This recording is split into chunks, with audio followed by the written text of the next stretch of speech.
Hello and welcome to the pod. I'm Nathan Fink. I'm Jolyn Drennan, and this is New Hampshire Family Now, a show about building family in the Granite State.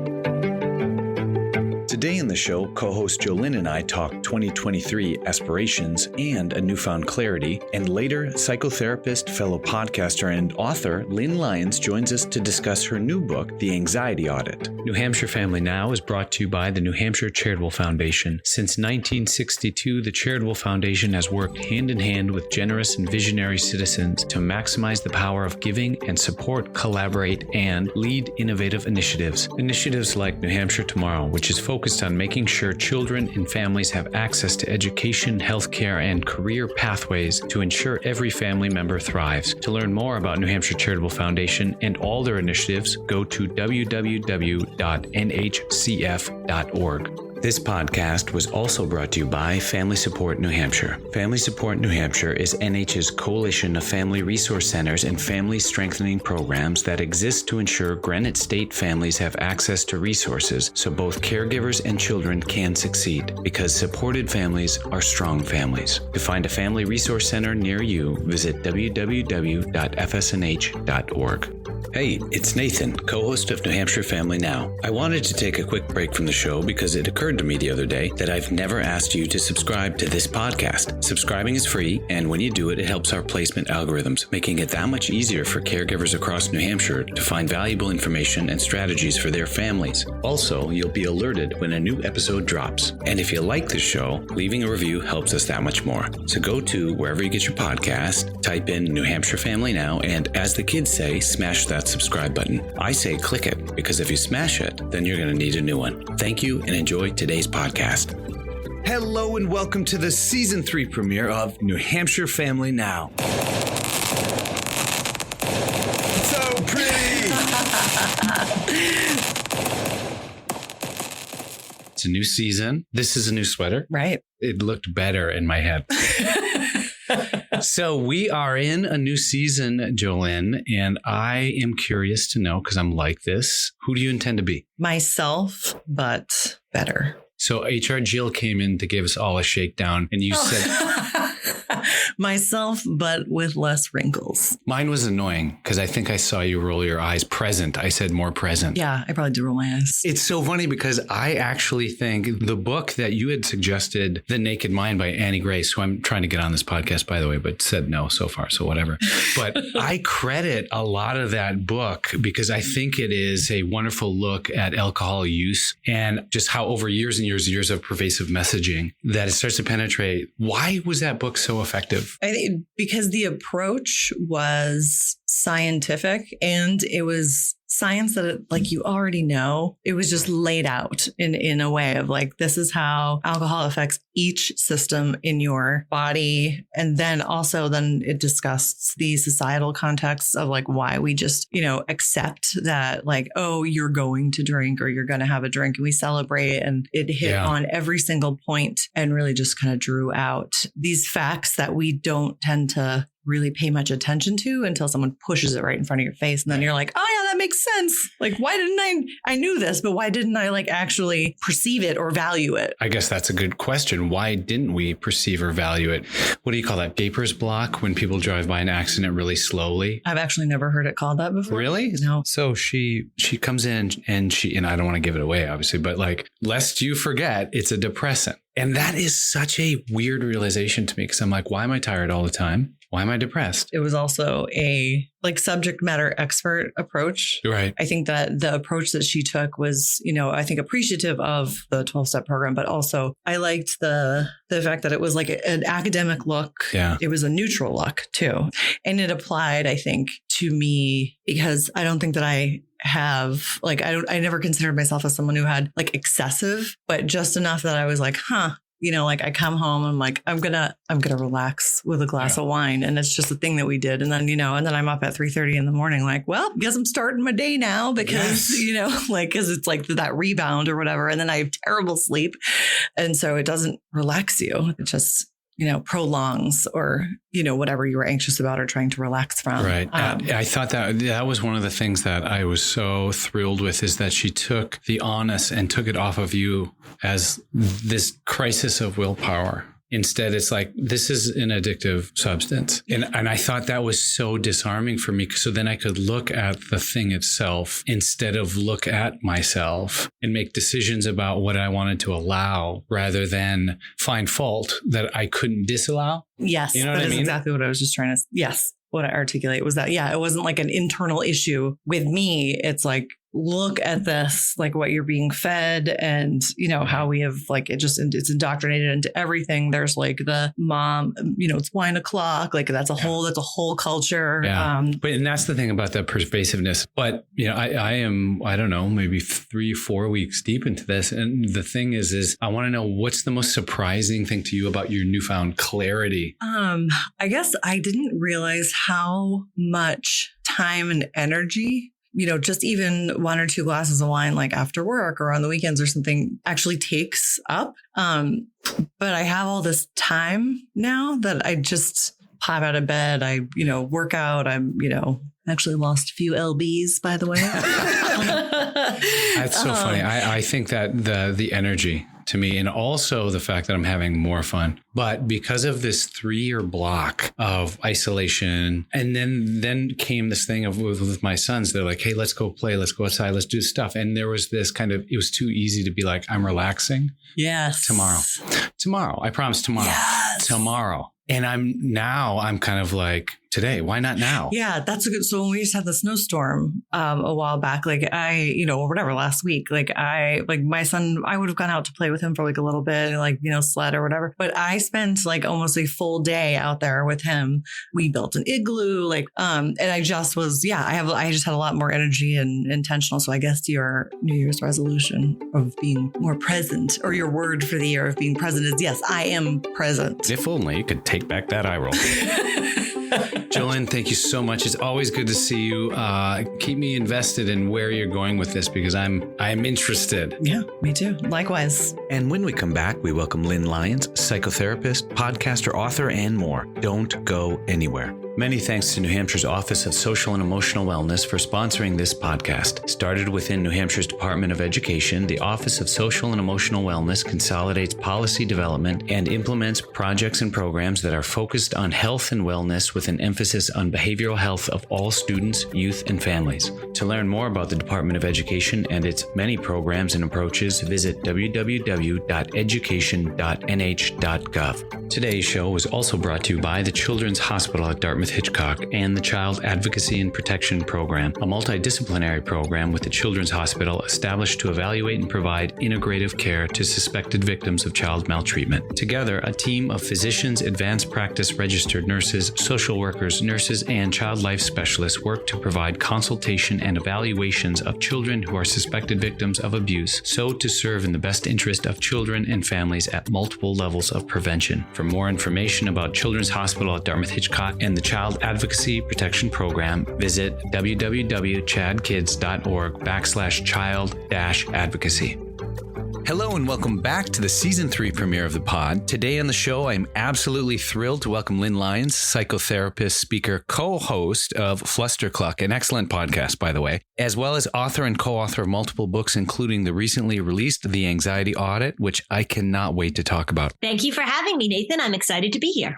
This might be a silly question. Why anxiety? What is it about anxiety that has become a focal point in your work? Well, probably for a few reasons. One is that I like to be able to fix things. As a therapist, I am super concrete. I am very much about skill building, and anxiety is the most treatable of the mental health issues. So I like that. I certainly come from an anxious family. I think there aren't very many families who are free of it entirely, and everybody's got it to some extent. So when I started sort of moving more specifically or specializing more in anxiety, it wasn't the thing it is now. It wasn't on the top of everybody's list. It wasn't on the tip of everybody's tongue, but it was around a lot. And we know that anxiety is often the first thing that shows up in a child. And if we do something about it, like I said, we can have great success. But if we leave it alone, if we let it fester, it really is kind of the gateway into a lot of more significant issues. So it's a great place to start with families because it's where they start. So it allows me to be preventative. It allows me to get ahead of things. Mm-hmm. The other thing I like about anxiety is that it's a pretty energized system, and I'm a pretty energized system.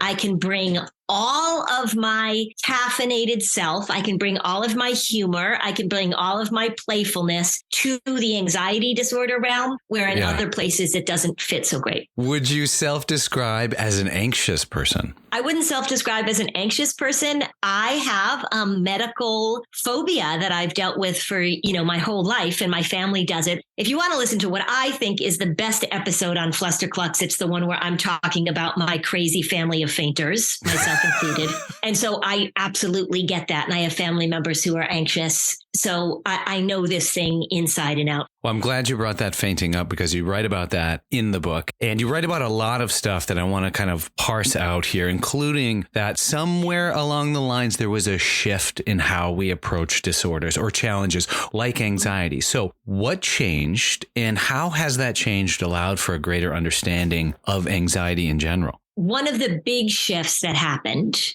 kind of as I was becoming a therapist, I would say, maybe a little bit before, but I'm pretty old actually, is that we moved out of really focusing on why questions. And there was a whole new field of positive psychology brought to light by a guy named Martin Seligman, who was the president of the American Psychological Association, and really looking at how do we help people build resources? How do we actually look at what people are doing well and try and bring that into our work, and moving out of sort of the psychodynamic, everything is the unconscious and relationships with not that that doesn't have an impact, of course, but there was a real movement into what's called solution-focused therapy, positive psychology, and that really changed the field for the better. Now, what has happened more recently is that we have moved into a very biomedical perspective on anxiety and depression in particular. And I don't think that that has served us well. I don't think it served young people well. It is really taken away, which I think is a critical factor when we're helping families,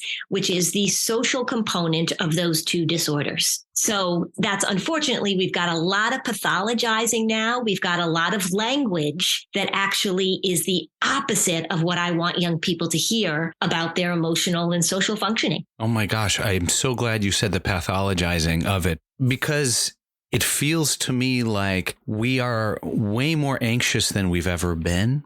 This is kind of a silly question too. Are we, or is it that the awareness and pathologizing is causing us to believe we're more anxious people than we have been? Both. People are definitely more anxious because if we are looking at it through the social lens, there is a lot more in our world, in our daily life, in our technology that supports anxiety.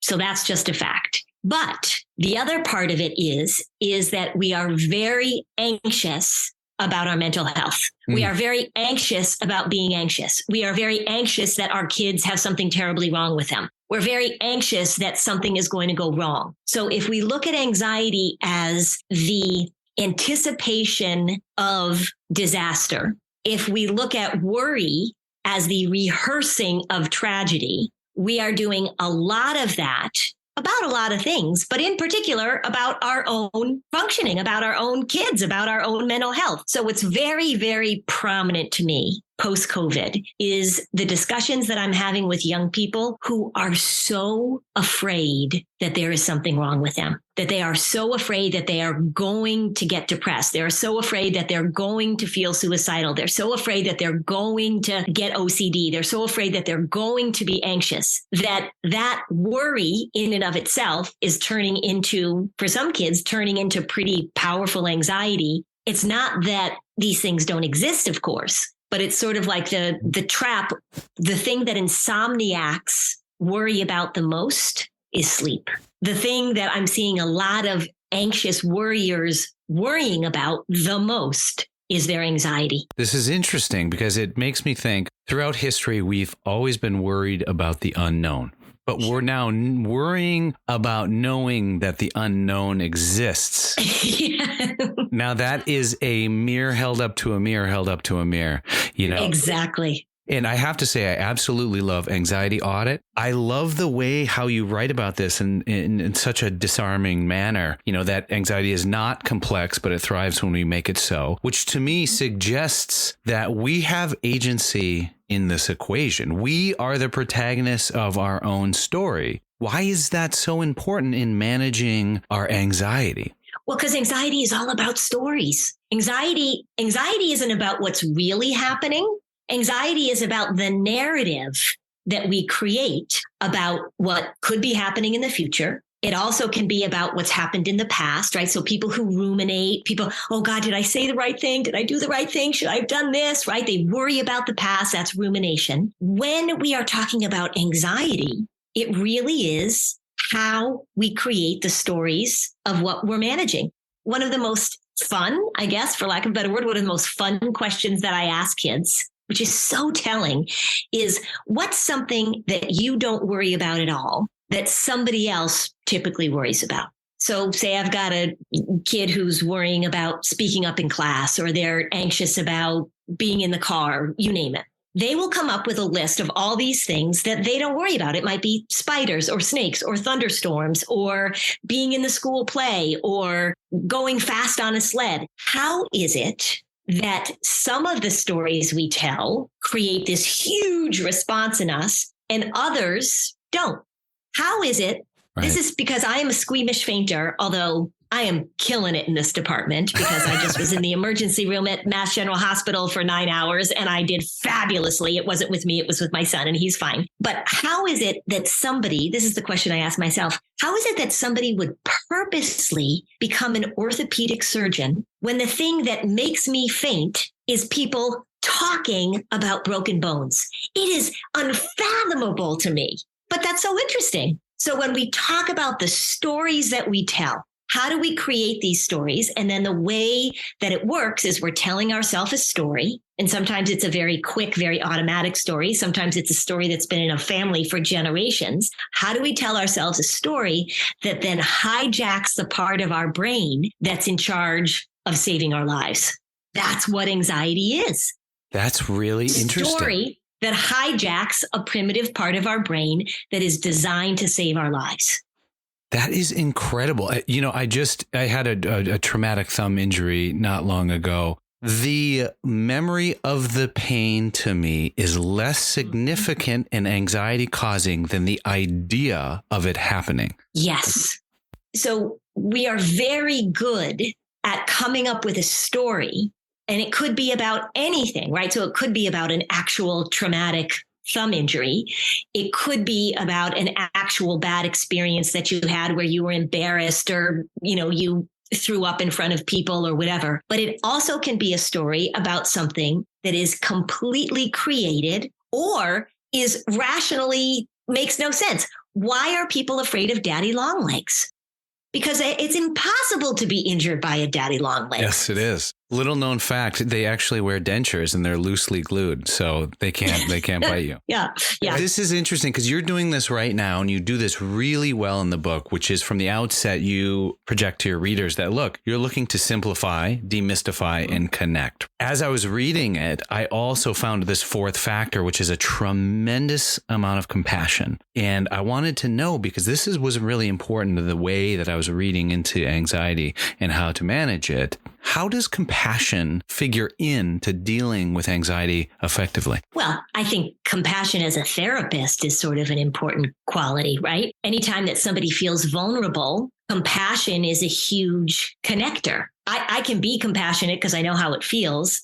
People will say to me, well, you've never experienced this. Oh, yeah, I have. Actually, I've been unconscious in all sorts of places that have been incredibly humiliating. So compassion is empathy. And when people come in to talk about this, when families come in to talk about this, there's an enormous amount of shame. They're exhausted. Parents generally don't like the way that they've dealt with it all the time because it's so frustrating, and they'll just admit, I really lost it on my kid the other night. I know he's anxious about going to sleep, but man, I just laid into him. Mm-hmm. So for me to be compassionate is for me to say, yep, I get it. I get it. I get it. I get it. And that way people feel like they're in good company for one, and hopefully they feel like they're in good hands. Because remember, anxiety doesn't want to be messed with. It wants certainty and comfort, and it wants out. Two things. One, you should put that on your resume. Often unconscious and compromised situations. Not often. Used to be regularly. Now, back to compassion. Okay. What is self-compassion? Because the anxious self having compassion for what it's experiencing is a different lens. Well, so I like to pull out that anxiety part. Talking about things in parts is a really good way to develop compassion, self-compassion, because we all have different parts of ourselves. So when we give people education, when we give people information about what anxiety is and how it works, and the actual definition of anxiety is really when the fight or flight system gets activated and you have these physical symptoms. That's what we talk about worry. We talk about anxiety. When we can begin to understand how it works, that we all have the very same system, that you have a prefrontal cortex and I have a prefrontal cortex. We have an amygdala. The amygdala is there listening for messages about whether or not you're safe or whether or not you're in danger. When the amygdala gets activated, this is what happens in the body for everybody all the time. So we can begin to develop self-compassion when we begin to normalize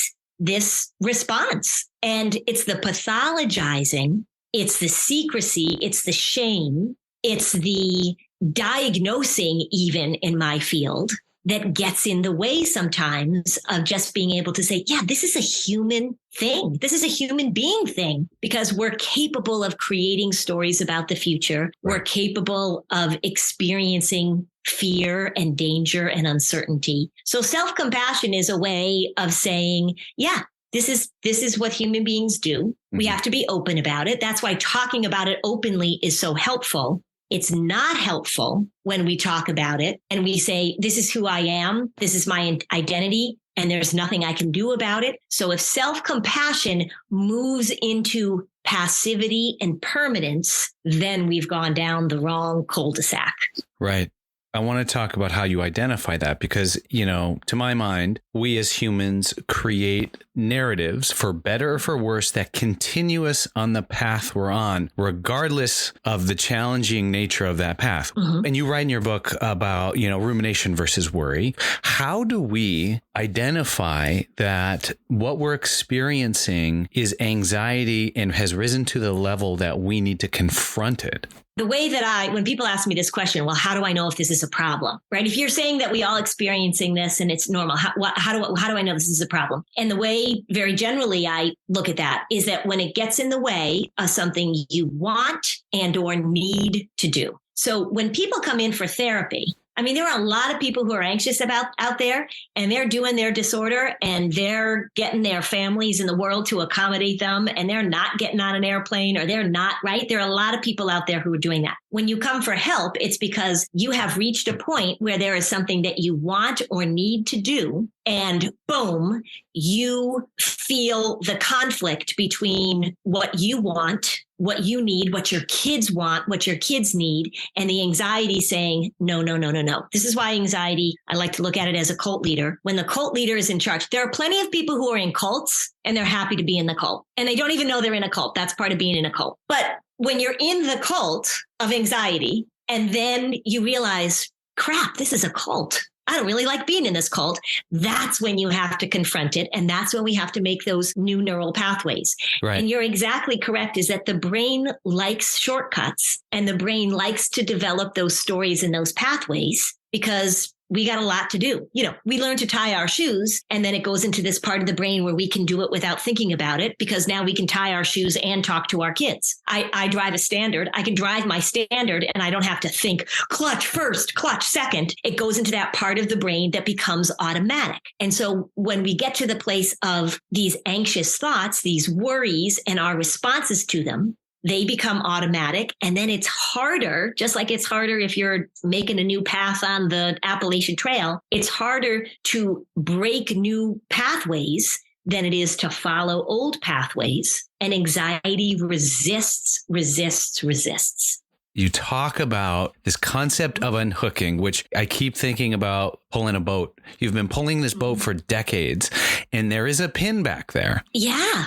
Now, you also, though, take great pains to differentiate between unhooking and distraction, because these are different concepts. Sure. And this is my differentiation, because distraction is one of the things that is prescribed probably 98% of the time. If you go to somebody and you have anxiety, if you are in a school and you are struggling with worry, they will tell you to use distraction. So it is an absolutely accepted tool for dealing with anxiety. Here's where I make the differentiation. When it comes to anxiety, the more you try and get rid of it, the stronger it gets. That's the paradoxical nature of it. So if I say to you, Nathan, don't think about the green pillow on your couch, right? Don't think about it. Don't think about what you have to do tomorrow. Do not, under any circumstances, think about that. The brain pulls it up. So when we say, don't think about this, and if you think about this, this is a problem, we are doing the disorder,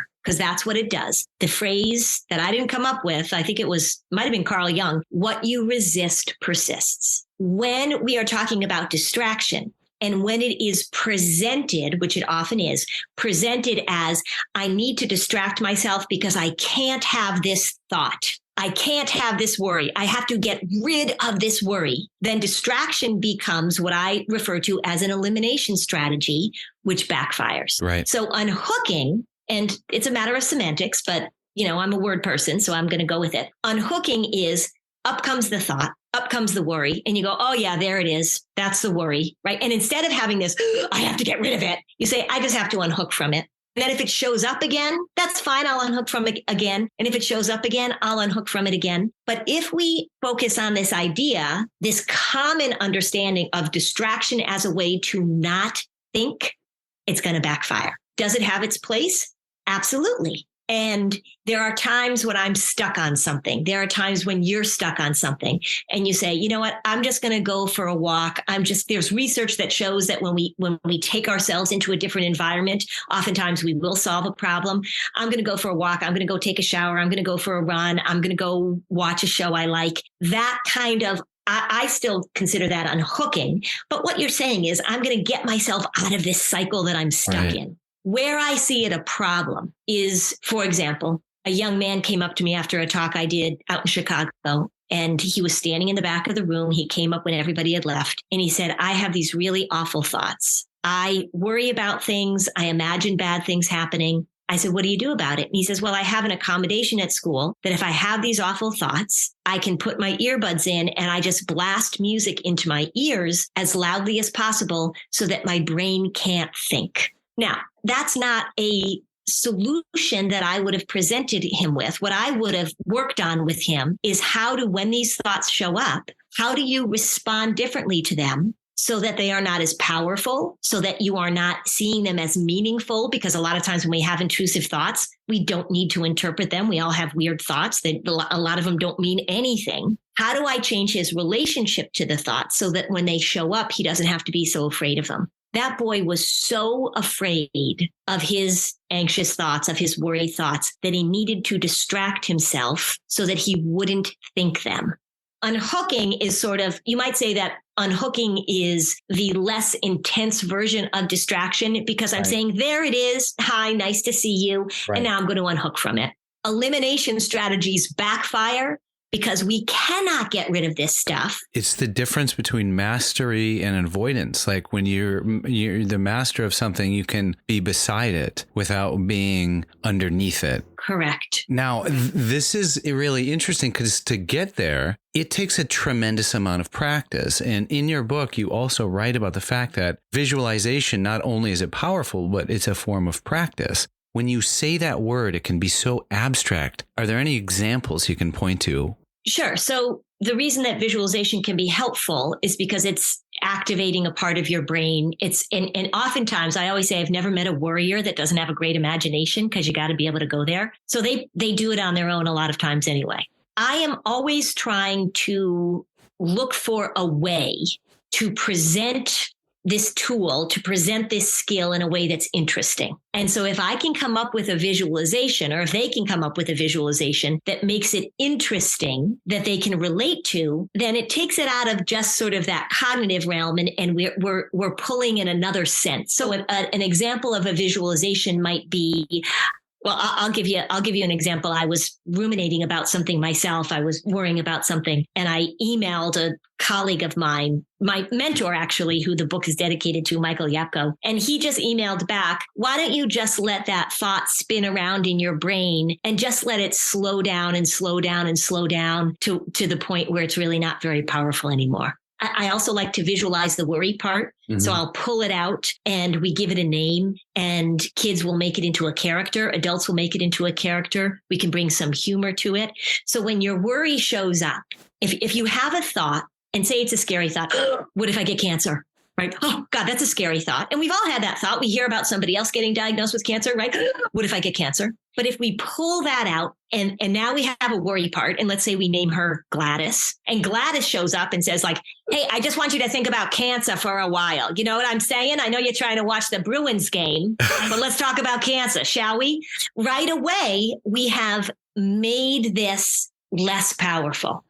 What's it going to take for me to get Gladys on the show? She is booked until like at least November at this point. But, you know, I mean, you can text her directly. I was going to say, because I'm pretty sure she only has a landline. Oh, yeah, that's a good point. Yeah. And I do think, okay, so also before the letters come pouring in, I do want to acknowledge that I think I switched from a Boston accent to a Long Island accent.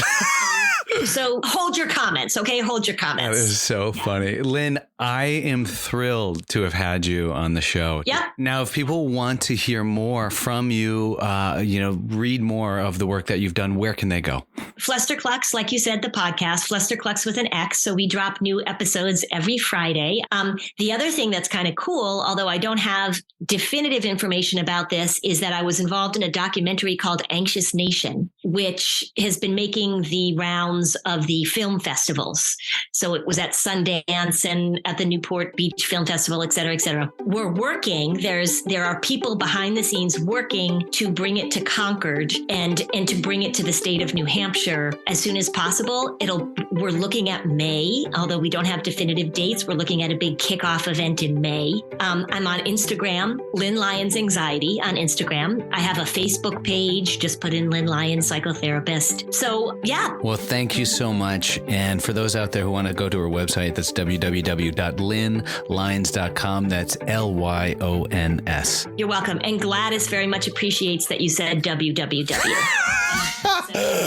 Oh my gosh.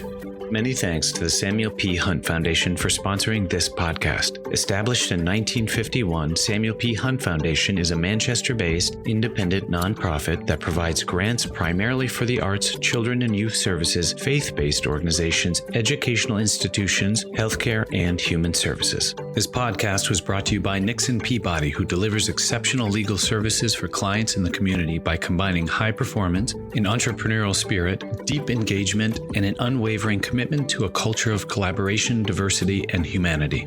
Nixon Peabody works with universities, hospitals, and nonprofits of every size to maximize impact. For more information, visit nixonpeabody.com. New Hampshire Family Now is listed on Apple Podcasts, Spotify, Google Podcasts, Amazon Music, Stitcher, iHeartRadio, and more. Listen wherever you get your podcasts or ask your smart speaker to play New Hampshire Family Now.